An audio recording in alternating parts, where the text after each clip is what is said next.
इतिहास अपने आप को फिर से दोहराने जा रहा है। महाभारत जो एक हिस्ट्री लिख चुका था, उसके बाद इल्तुतमिश के बारे में हम सब जानते हैं। तो उनके करैक्टर को जब इन्होंने निभाया, तो आइए पूछते हैं कितनी प्रैक्टिस की इन्होंने अपने साथ और कितनी मेहनत अपने करैक्टर को लेके की।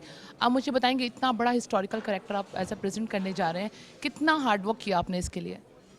सबसे पहले तो अपने कमरे का दरवाज़ा बंद किया और करीब 1-1.5 दिन तक अंदर ही थे और कोशिश कर रहे थे कि जो किरदार है उसको समझने की कोशिश करें, उसके आसपास के किरदारों के साथ उसका कैसा रिलेशन होगा।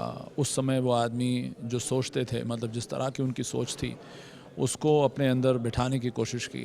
इतनी हिस्ट्री में आपने जो अपना पूरा देखा कि एज अ अगर मैं बात करूं उस कैरेक्टर की, तो वो कैरेक्टर कितना रिलेवेंट करता है आज की लाइफ के लिए? अगर हम बात करें तो क्या मैसेज देता है आपका कैरेक्टर? अगर आज का व्यूअर्स अगर देखना चाहे इस सीरियल को, तो क्या मैसेज आपका कैरेक्टर आज के थॉट्स में दे रहा है?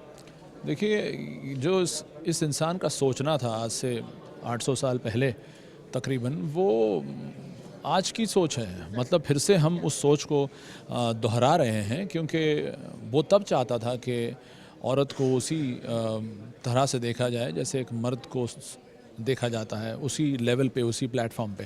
हिंदुस्तान पे पहली राज करने वाली महिला, आइए इनसे पूछते हैं कि रज़िया सुल्तान का जो कैरेक्टर इन्होंने निभाया, किस तरह से वो इसको जस्टिफाई कर पाई हैं? आपको लगता है कि इतना बड़ा कैरेक्टर है, आप उसको जस्टिफाई कर पाई हैं? डेफिनेटली सिर्फ मैं ही नहीं, इनफैक्ट कोई भी लड़की आजकल की डेट से इस कैरेक्टर को जस्टिफाई कर सकती है। बिकॉज ठीक है, अब हम शहज़ादी नहीं है, बट हाँ, सबके लिए फैमिली में सबको ये शहज़ादी ही होती हैं। बट रज़िया सुल्तान का कैरेक्टर, जैसे मैंने पहले भी कहा, एक बहुत ही बेसिक लड़की का कैरेक्टर। वो शहज़ादी है, पर वो वैसे काम करती है जो कोई शहज़ादी नहीं करेगी। ठीक है, अगर वो कोई एफर्ट भी नहीं लेगा वो चीज़ें सही करने का, अगर उसको अपने अब्बू के लिए कुछ करना है तो वो कोई महंगा गिफ्ट नहीं लाएगी, वो एक शेर का बाल लेके आएगी। ऐसे ऐसे काम वो करती है। And it's based on very true feelings of a daughter to his father and a normal girl in terms of how she wants to live her life.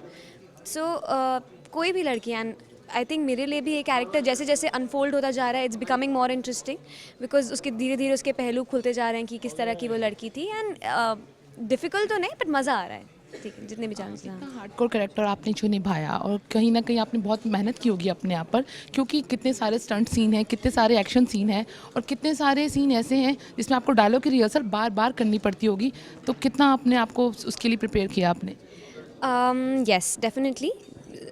जो हमारा सेट है बहुत ही ग्रैंड है, जो कॉस्ट्यूम्स हैं बहुत ही ग्रैंड हैं, जो कैरेक्टर्स हैं in itself they are historical characters, जिनको बेसिकली पोर्ट्रे करना, you have to portray them in a very very very grand way, है ना, सो दैट उस एरा का जो है वो ग्रैंडियर बाहर निकल के आए। तो यस, डायलॉग्स डेफिनेटली, जो स्टंट्स हैं, स्टंट्स करने में भी हाँ बहुत चोटें लगी हैं मुझे। तो देखा आपने, रज़िया सुल्तान एक हिस्टोरिकल एक मैसेज जो अपने आप में देने जा रहा है। महाभारत के बाद मैं उम्मीद करती हूँ कि इस तरह के शो आज की जनरेशन के लिए कहीं ना कहीं एक मैसेज देंगे, कहीं ना कहीं एक प्लेटफॉर्म बनेंगे जिसमें वो अपने फ्यूचर को, अपनी चीज़ों को कहीं ना कहीं देख पाएंगे कि हाँ, जो सिद्धांत हैं, जो बातें हैं, वो कहीं ना कहीं जो पुराने टाइम पे थी आज भी उतनी है जितनी होनी चाहिए थी। कैमरामैन गौतम के साथ जसप्रीत जी, सलाम, Delhi. Thank you so much.